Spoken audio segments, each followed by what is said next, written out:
With the pleasant morning wishes, we welcome you all to the 3rd January episode of Civilspedia's Daily Current Affairs Analysis brought to you by ShankarIASAcademy, and hope you are all the subscribers of ShankarIASAcademy YouTube channel. If you haven't subscribed it, please hit the subscribe button and don't forget to hit the bell icon for receiving prompt notification.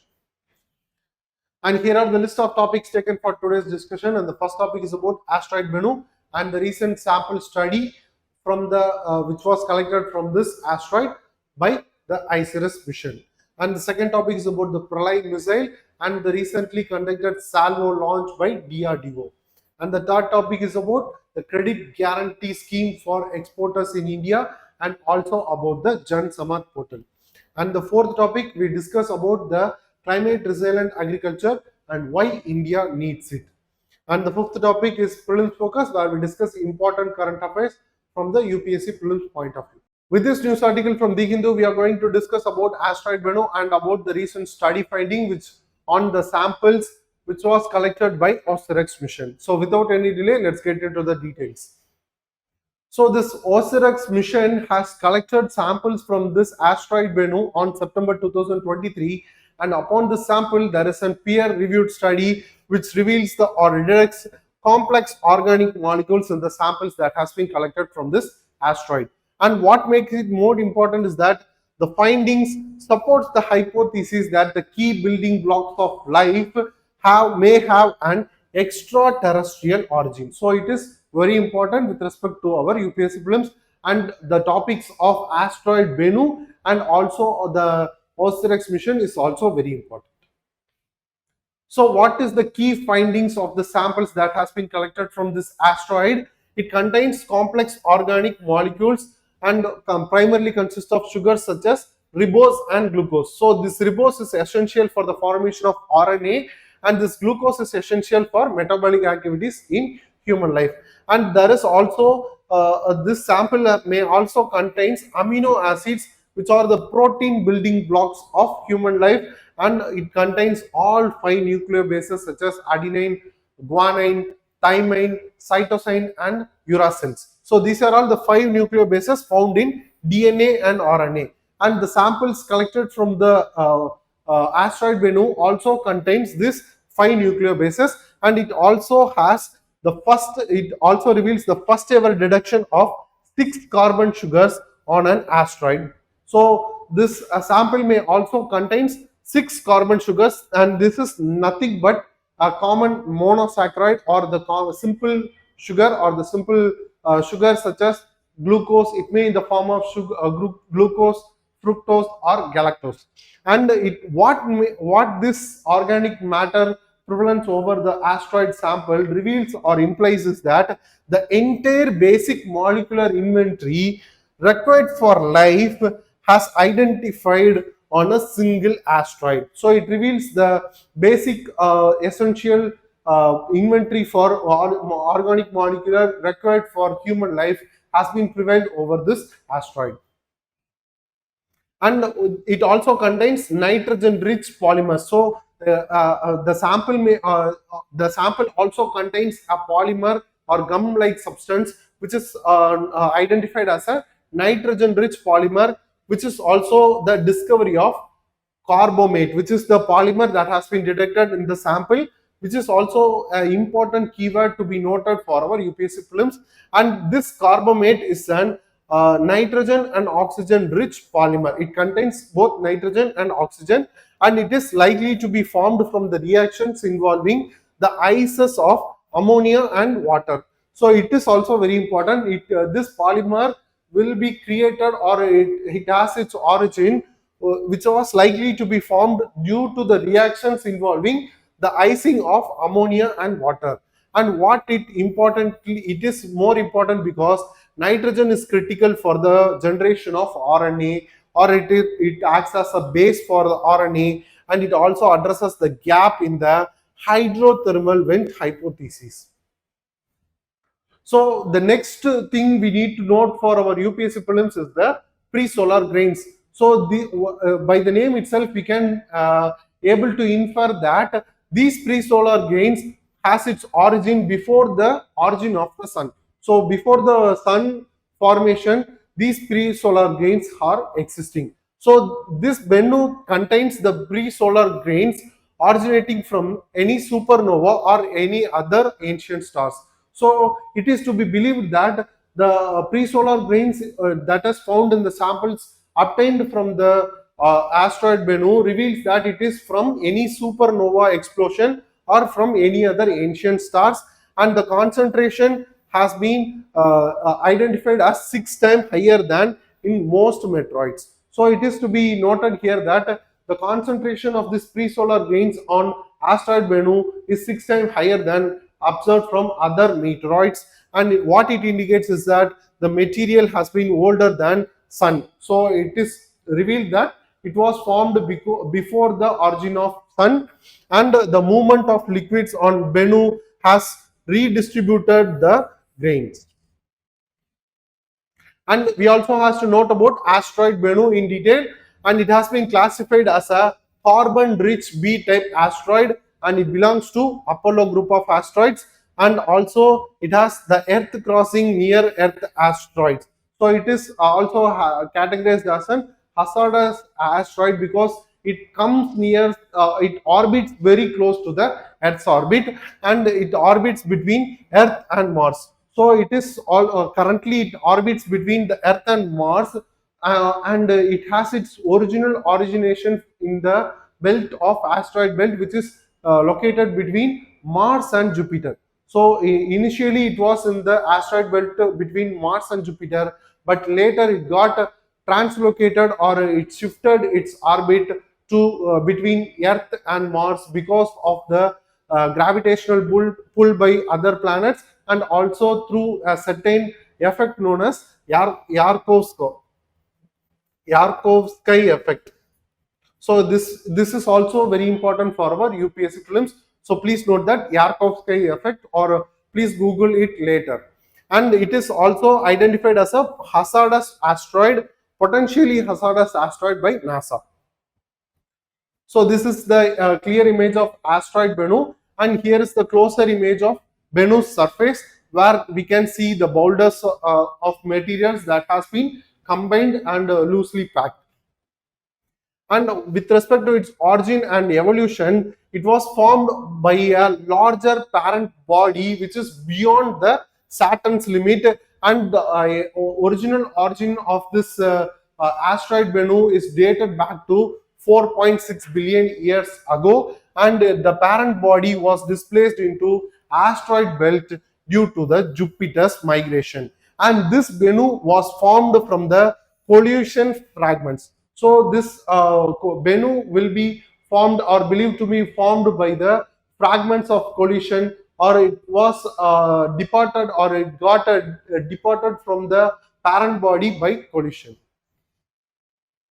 And we also have to note about OSIRIS-REx mission. So the full form is Origin Spectral Interpretation Resource Identification Security Regolith Explorer, and the agency which undertook this mission is NASA. It was launched in the year of 2016, and the sample collection was undertook on the year of October 2020, which is a touch and go method, on which the probe or the satellite will touch the asteroid and collect the material as soon as possible, and push from the asteroid through the which is using the push to get out of the atmosphere, and the sample has safely returned to Earth on September 2023, and the sample collected under the mass was around 250 grams, which is the largest asteroid sample ever collected by NASA. And the primary objective is the study of solar system's origin, and also about the organic components that prevalent over the sample that got extracted from asteroid Bennu.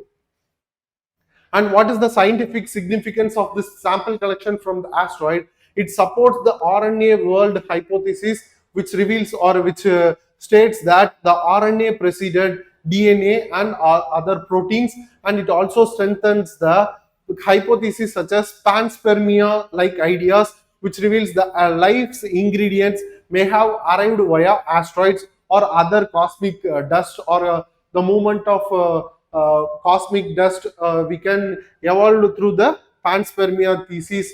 and also it shows the asteroid can host liquid brines and complex organic chemistry, and it also enhances our understanding of early solar system and chemical evolution of life. So it is very clear to note that this will be a very important study with related to asteroid, and also to have a chemistry of life. It is we can able to understand the chemistry of life and the evolution of our solar system. And moving to the prelims practice question, consider the following statement regarding asteroid Bennu. First statement: samples returned by OSIRIS-REx shows the presence of ribose, glucose, amino acids, and all nucleobases required for DNA and RNA. Second statement: asteroid Bennu belongs to the Kuiper belt and follows a stable orbit beyond Mars. Which of the statements given above is correct? By the discussion, we can easily infer that the second statement was incorrect because it is not belong to Kuiper belt. It belongs to the asteroid belt, has its origin, but it later shifted to the orbit between Earth and Mars. And it not follows the stable orbit because it shifted its orbit from the earlier asteroid belt to another, and it not go beyond Mars. So the answer for this question will be option 1 is correct. Oh, sorry, statement 1 is correct. So the answer will be option A. Yes. And there is a previous year question associated with this OSIRIS mission. So it is also very important to be noted. And the question is, which of the following pairs are correctly matched? So it is a correctly matched pair question. It has the spacecraft and the purpose it has sent. So the first is Cassini-Huygens. The purpose is orbiting the Venus and transmitting data to the Earth. And the second pair is the messenger. The purpose is mapping and investigating the Mercury. Third statement, Voyager 1 and 2, and the purpose is exploring the outer solar system. Select the correct answer using the codes given below. In this question also, they have asked about the correctly matched pair, and we can infer the question if we know that the Cassini-Huygens is related to Saturn, not Venus. We can easily eliminate option 1 from the answer. By eliminating the option 1, we can easily arrive that 2 and 3 will be the correct answer. Let's check. Yes, it is the correct answer.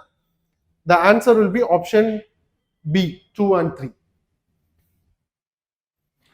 With this, we move to the next topic. With this news article taken from The Hindu, we are going to discuss about the Pralay Missile, which was recently fire tested by DRDO. So without any delay, let's get into the discussion. So recently, DRDO has conducted the salvo launch of 2 Pralay missiles on December 31st of 2025 on the integrated test range in Tandipur of Odisha. And what is the unique aspect with related to this fire test by DRDO is that it launches 2 missiles from the same launcher in quick succession, which is known as salvo firing. So what is this salvo launch or salvo firing means? It means the simultaneous firing of 2 missiles or any other missiles from the same launcher is in quick succession is known as salvo launch. So with respect to this Pralay missile, it has been classified. The basic classification of this missile is it is a type of quasi-ballistic surface to surface missile. So it is very important fact with related to UPSC prelims. It is also a type of ballistic missile which uses partly the features of the ballistic missile, and it is also a surface to surface missile. So it uses the propulsion of solid fuel for its propulsion, and it was developed by DRDO. And who are all the main users of this Pralay missile, or who are all the beneficiaries who are using this Pralay missile for the strategic deterrence is that Indian Army and Indian Air Force. So the striking range of this Pralay missile will be between 150 to 500 kilometers. So it can easily bridge the gap produced by the intercontinental ballistic missile as well as ballistic missile, and also the artilleries which are not capable of targeting the range between 150 to 500. So it is acting or providing value to the strategic deterrence of India. And the primary role is having tactical, it is acting as a tactical battlefield missile and designed for conventional precision strikes. So it is to be noted here, it will add value to our conventional artillery or conventional armed deterrence. And it is also to be noted here that this missile system is not capable of using nuclear weapon warheads, or it is not using any nuclear armaments for its striking capabilities. So it is not a nuclear missile. And the target, it also primarily targets the enemy's air bases, logistic hubs, command and control center, as well as troop concentration. So it will eventually eliminate the enemy's bunker in an effective manner. So what are all the key technological features that it integrates or adapted is that it is using the quasi-ballistic trajectory. So for a ballistic missile, it uses a proposed or the clean trajectory for its precision striking, but it uses only the partial part of this ballistic trajectory, and the remaining part will be bridged by this guidance and accuracy system. So it uses the advanced navigation and guidance system for attacking the target in a precise manner irrespective of its trajectory. And it also being capable of using various warheads. Warheads can be used as multiple types of conventional warheads can be used or equipped with this Pralay Missile. And it is important to note here, it cannot be integrated with the nuclear warheads. And the survivability of this missile is that it is designed to evade the enemy's air defense system. So it can easily penetrate into the enemy's territory by evading the enemy's defense system. And what is this salvo launch? And it is very important with respect to the India strategic deterrence. So what does this means? This salvo firing demonstrates the India's launcher reliability. It enhances the launcher reliability and also rapid response capability of India's strategic advancement, and also the ability to overcome enemy's air defense. As we discussed earlier, it can easily penetrate into the enemy's territory without noticing or by bypassing the defense system of enemy's air defense. And it also enhances the deterrence and battlefield dominance of India's position. So what are the strategic significance associated with this Pralay missile and the salvo launch is that it strengthens the conventional deterrence of India and also fills the gap between the long range ballistic missiles that we discussed. It can easily bridge the gap between the intercontinental ballistic missile and the ballistic missile like the Agni series, and it also being capable of bridging the short range tactical systems. And it also supports credible non-nuclear strike options, and it boosts the India's vision of Atmanirbhar Bharat or the self-reliance India in the area of defense sector. So moving to the prelims practice question is consider the following statements regarding the Pralay missile. The first statement, Pralay is a solid fueled quasi-ballistic missile designed primarily for conventional precision strikes against battlefield targets. Second statement, the Pralay missile follows a depressed and maneuverable target trajectory, enhancing its ability to evade enemy's air defense system. Which of the statements given above is correct? So in this question, they have asked about the correct statement, and with respect to this question, the first statement and the second statement are correct, and the answer for this question will be option C. Let's check. Yes.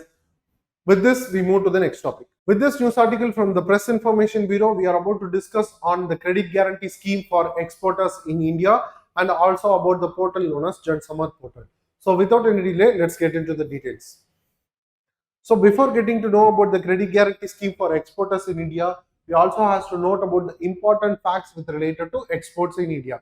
So in India, export alone contributes for 21% of India's GDP, which is a significant number with respect to India's GDP growth. And the MSME alone accounts for 45% of India's export. So it is also a significant number that has been made out by the micro, small and medium enterprises, which adds value to the Indian economy. And it not only adds value to the Indian economy by the provision of the amount of export that has been made out by this MSME, it also adds value to the income generation capability of India through the provision of job opportunities for around 45 million people, either directly or indirectly. So what made the credit guarantee scheme for exporters in India an inevitable one is that the uncertainty prevailing over the global economic opportunities or the global economic market,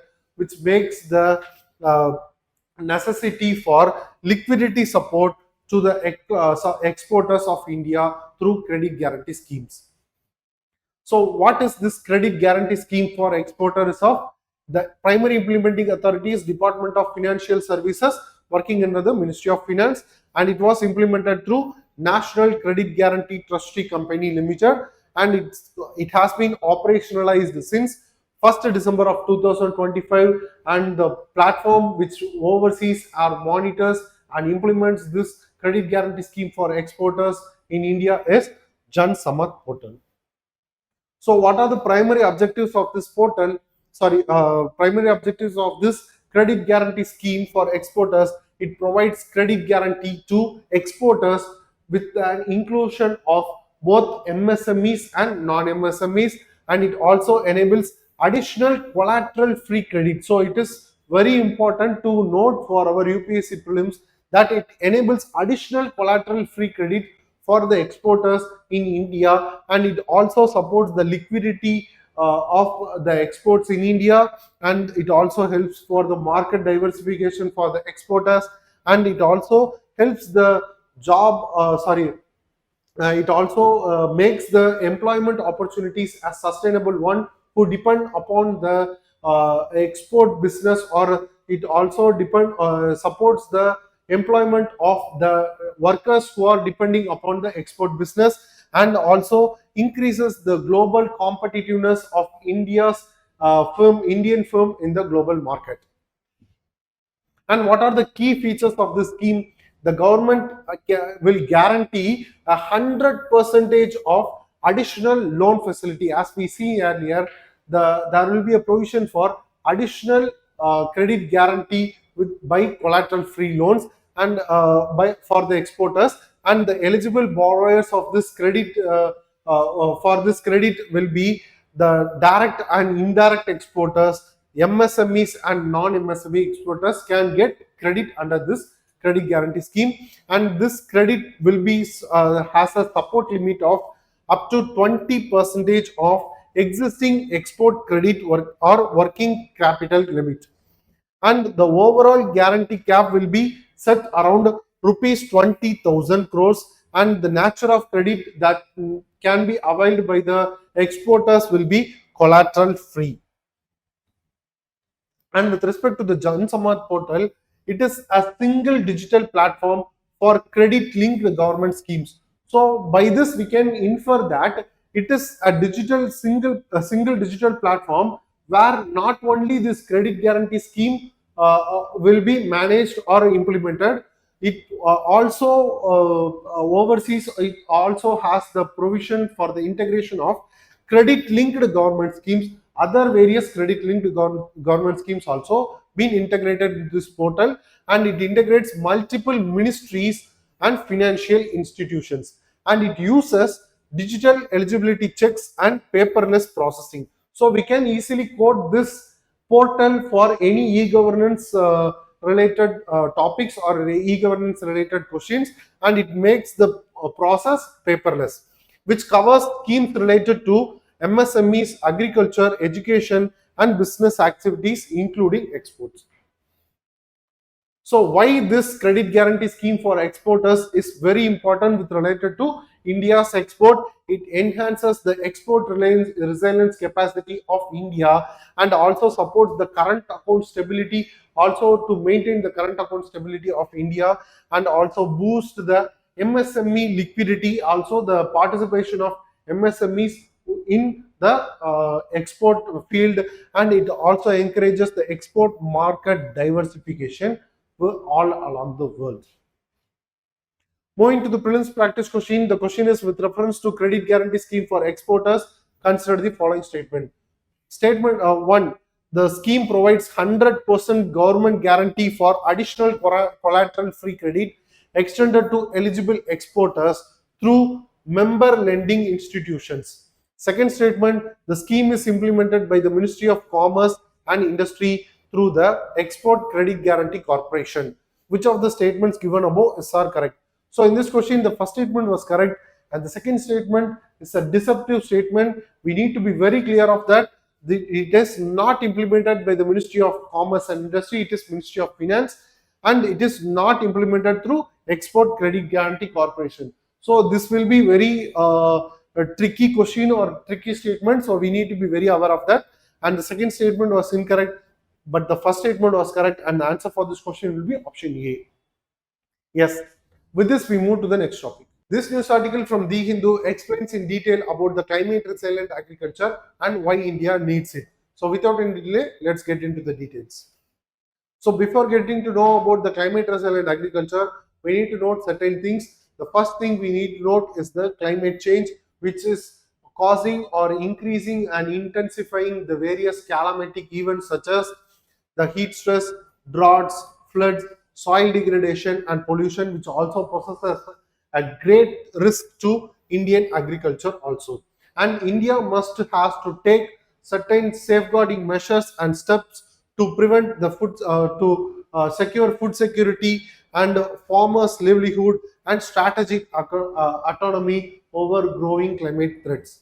And we also has to note that the Indian agriculture has closely aligned with the climatic conditions of India. So it is very important to be noted that according to the data, about 51% of the net sown area in India is depending on the rain-fed agriculture, and the output that is contributing nearly around 40% of food output, making the agriculture highly climate sensitive.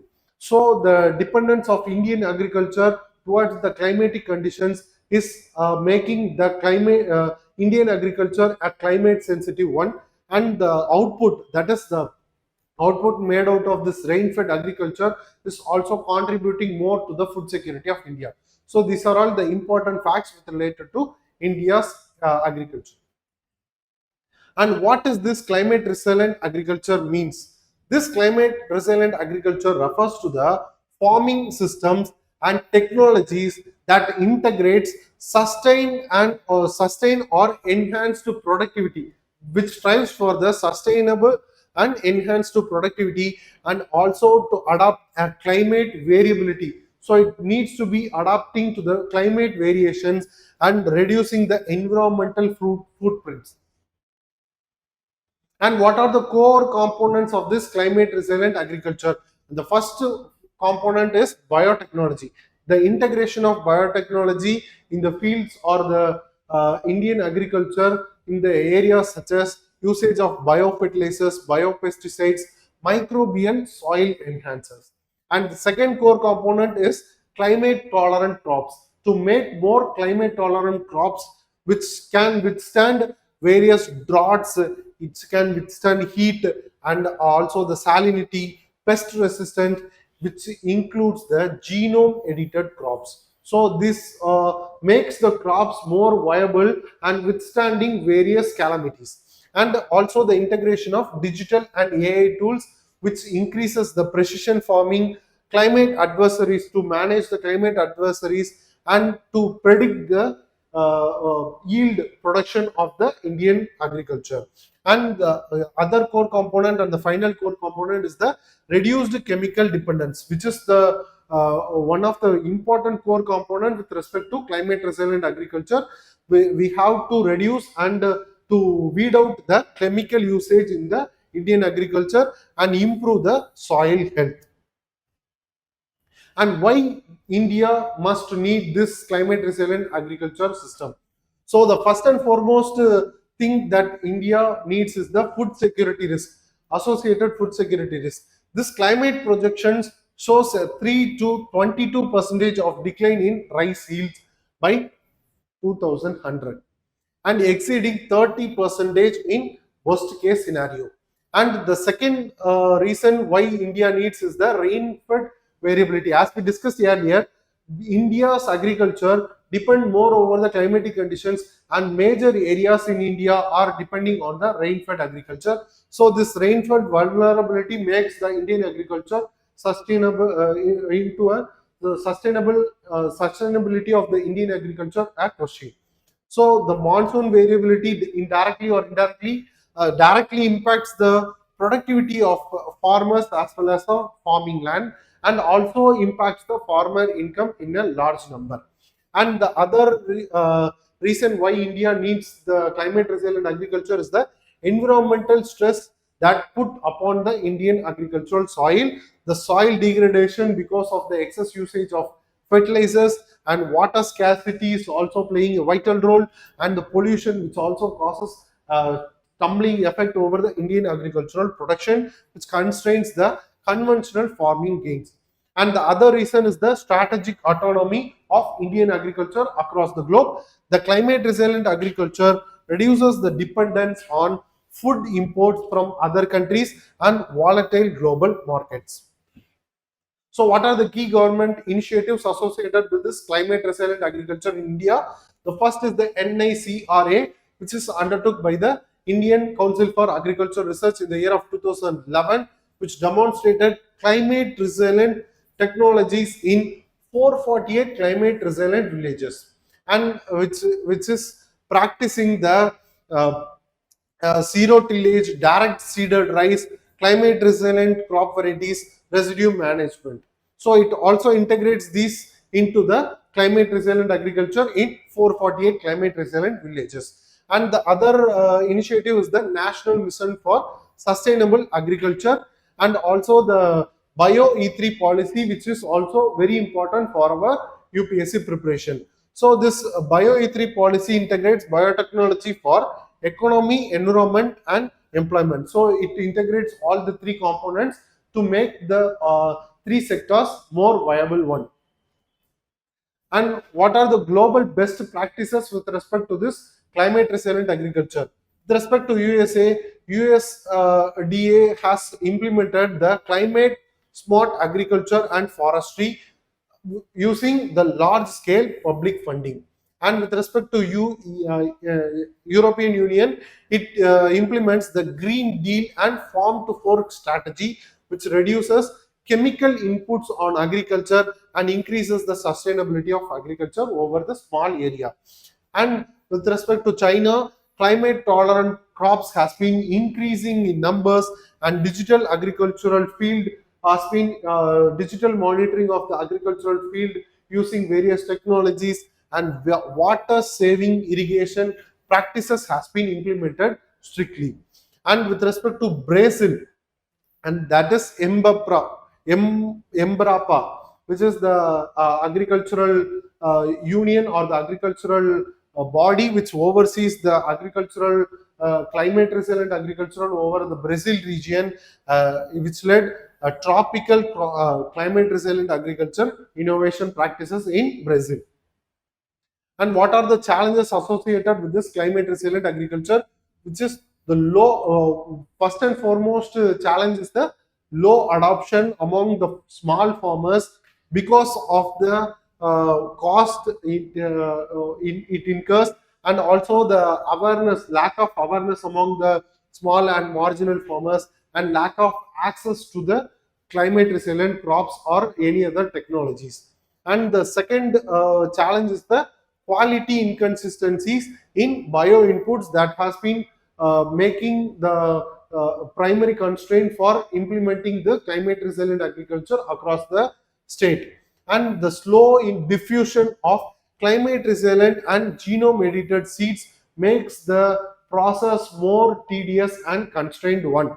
And the primary reason is the digital divide, which plays a vital role in implementing any schemes or policies in India, which also being a hurdle for implementing the climate resilient agriculture across the Indian territory. And fragmented policy coordination plays a vital role on its implementation, and the climate risks are progressing faster than adoption measures.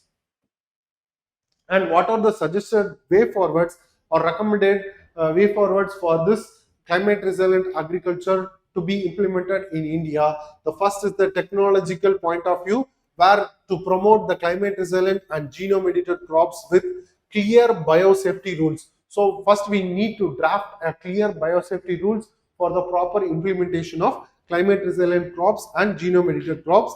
And The second is the policy point of view, where we implement a national climate resilient roadmap aligned with the major agricultural and water missions.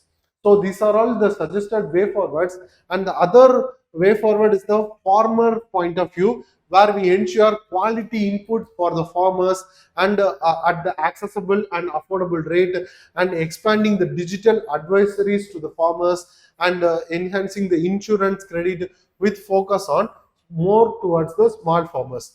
And we also has to focus over the sustainability point of view. Advanced soil carbon efficient irrigation and crop diversification also plays a vital role to manage the agriculture in India are resilient to climate variabilities. So moving to the mains practice question, the question is climate resilient agriculture is central to India's food security and environmental sustainability. Discuss the need for climate resilient agriculture in India, examine the current initiatives and suggest measures to scale it effectively. And it is a 15-mark question we need to answer within 250 words. So this will be a comprehensive question. Please take this question as we discussed in the earlier slides.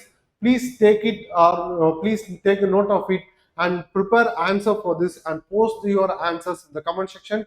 We will glad to evaluate your answers and give the feedback in the comment section itself. With this, we move to the prelims focus. And finally, we came to the section of prelims focus, and the first topic is about Madhya Pradesh tiger deaths. In the year of 2025 itself, Madhya Pradesh accounts for around 55 tiger deaths, which represents the highest annual mortality of tigers since the initiation of Project Tiger in 1973. And the mortality rate also surges in the preceding 3 years, that is before the 2025. The mortality rate of tigers also been prevalent in surging numbers in the years of 2024, 23 and 22.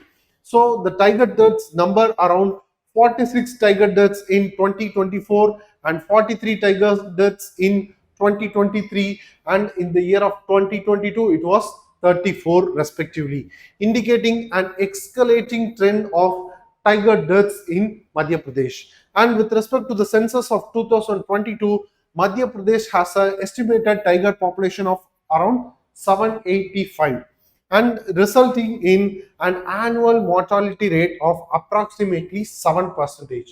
And what are all the primary causes for the death of tigers in Madhya Pradesh?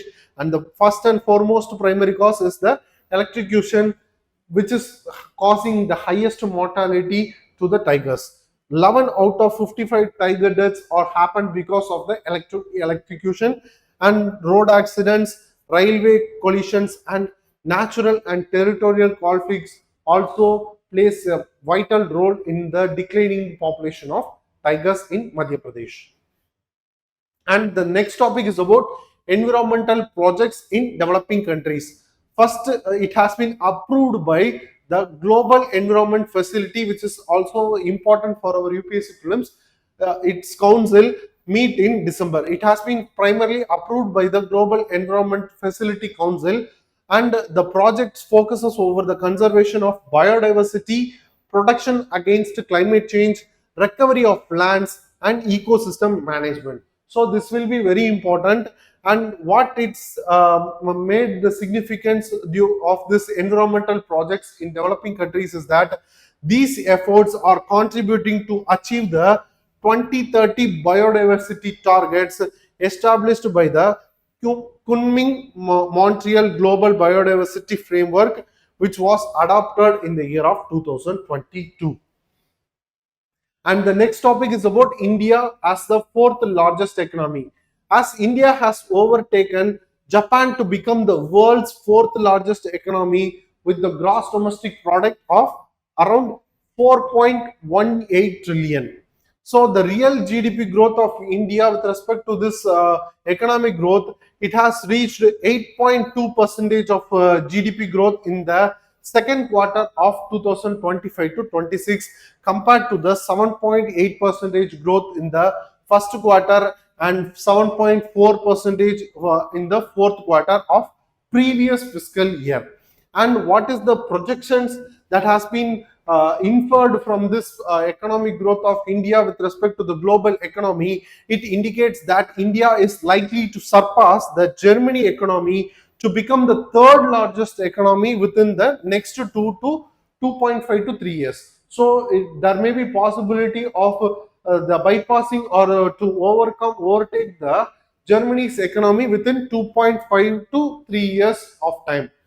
And with that estimated GDP growth of around 7.3 trillion by the year of 2030. So moving to the prelims practice question, the question is which of the following best distinguishes the global environment facility from other international environment funding mechanisms?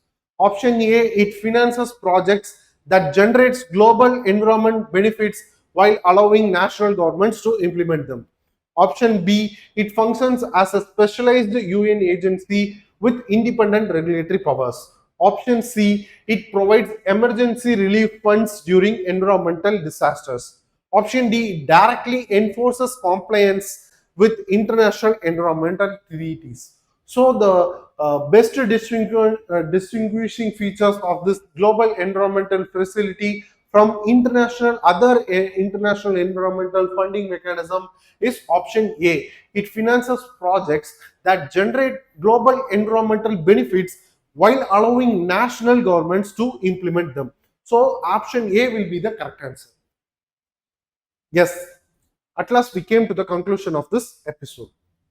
Hope you guys like the video. Please share your positive comments and suggestions in the comment section given below and share the video to your friends. And don't forget to hit the subscribe button and bell icon for receiving on-time notification. Thank you for watching us. Have a great day.